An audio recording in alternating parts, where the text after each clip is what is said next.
Today, we will continue with our chapter Waste Generation and Treatment.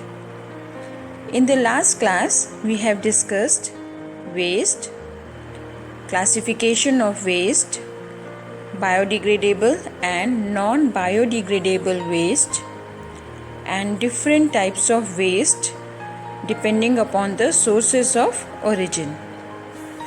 Today, we will start with impact of waste accumulation. Children, you must have observed that at many places, waste from various sources is just dumped in open to decompose. Accumulation of this solid waste spoils the aesthetic value of land.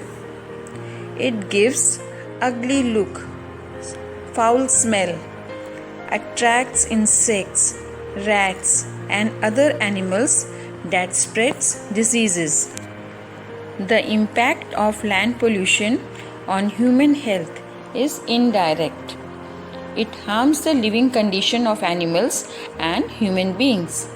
It produces methane gas and contributes to the greenhouse effect. Large scale of industrialization, growth of population, change in lifestyle, and urban migration leads to steep increase in the volume of waste. Accumulation of waste due to its improper disposal is a big problem in the country. The nature of the waste has changed over time with changing lifestyle. The volume has increased while the disposal methods are improper. Most of the waste is left in the landfills at the city outskirts, which leaves stinking smell. They become the breeding ground for the mosquitoes, flies and insects which spread dangerous diseases. So, waste spoils landscape, causes lots of pollution, health hazards. It also affects terrestrial life and aquatic life. So, proper waste management and treatment of waste is required. There are many methods being followed, like segregation of waste. The waste should be segregated at the source itself. It is more profitable and economical. In the residential areas, the waste can be separated by using different colored bins, in which residents can throw their waste accordingly. For example, green colored bin is for biodegradable waste and blue colored bin is for non-biodegradable waste. The biomedical waste should be segregated and packed in different leak-proof colored coated plastic bags or bins. Open dumping. In the developing countries, the waste material is dumped in the open grounds, away from the cities and left to decompose. This method is inexpensive and widely used. It does not need much planning. Usually, open site is assigned by the government far from the city. It is cheaper, easy to carry waste and dump, which may later be burned to dispose completely. But it has many disadvantages. The waste material which is left in the open space gives out bad smell and the breeding ground for mosquitoes, flies and harmful bacteria. Waste in open dump cause air pollution. Then the rain can wash away the waste to nearby water bodies like rivers, ponds. Then contaminated waste is absorbed by the ground, can easily pollute the groundwater. Contamination of groundwater occurs due to seepage of dirty or contaminated water. Children, method of dumping the waste in open areas is being replaced by landfilling of waste. The simplest and most common method used in cities and villages to collect and dump the waste in a landfill. These landfills are usually located far from the cities. In this method, the landfills are covered with earth so that insects do not enter these landfills. The waste are left to decompose. A number of reactions take place and variety of toxic gases such as carbon dioxide, ammonia, methane, etc. are generated. So there are many disadvantages and advantages of landfills. Advantages like no air pollution, less health hazards as the mosquitoes, flies, insects and rats do not breed, no risk of fire.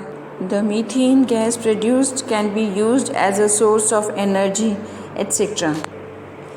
Disadvantages like these places are not good for human settlements, contaminates underground water.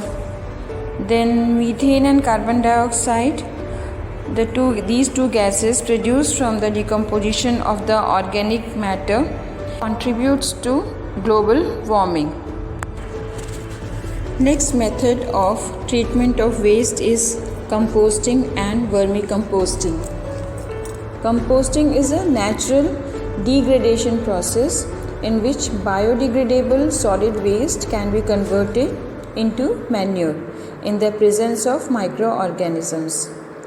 Composting can be done either in the presence of air, aerobic composting, or in the absence of air, anaerobic composting.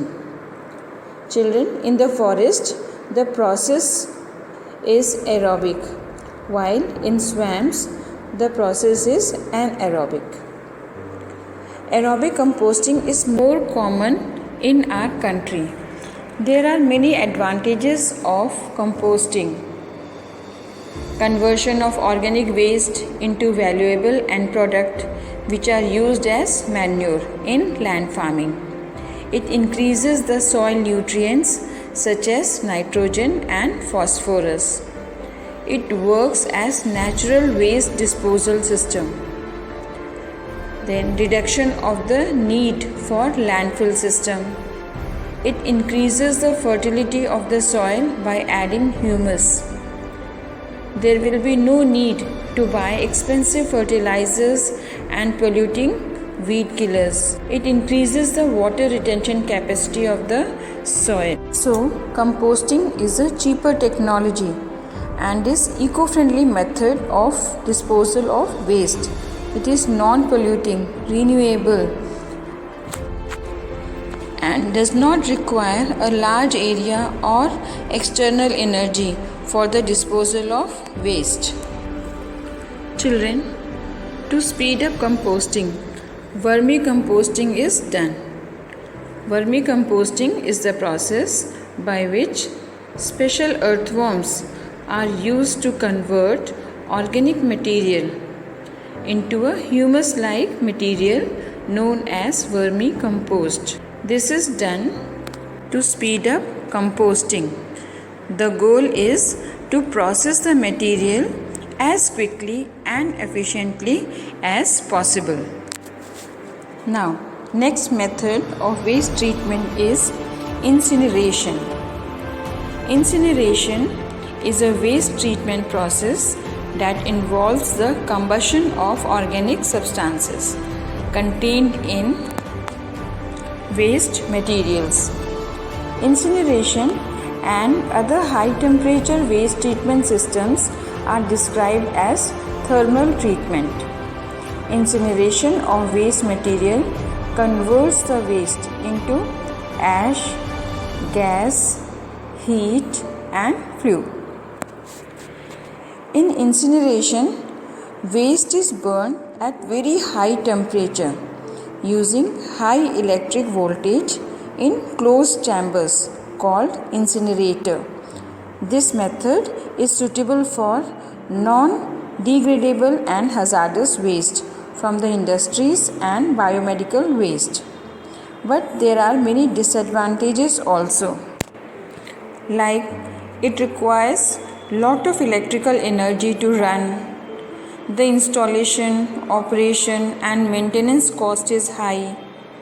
It produces a lot of polluting gases. It produces large amount of fly ash.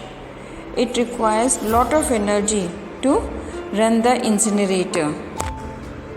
Children, there are many methods to tackle with the waste, but still there are many problems of solid waste management in India.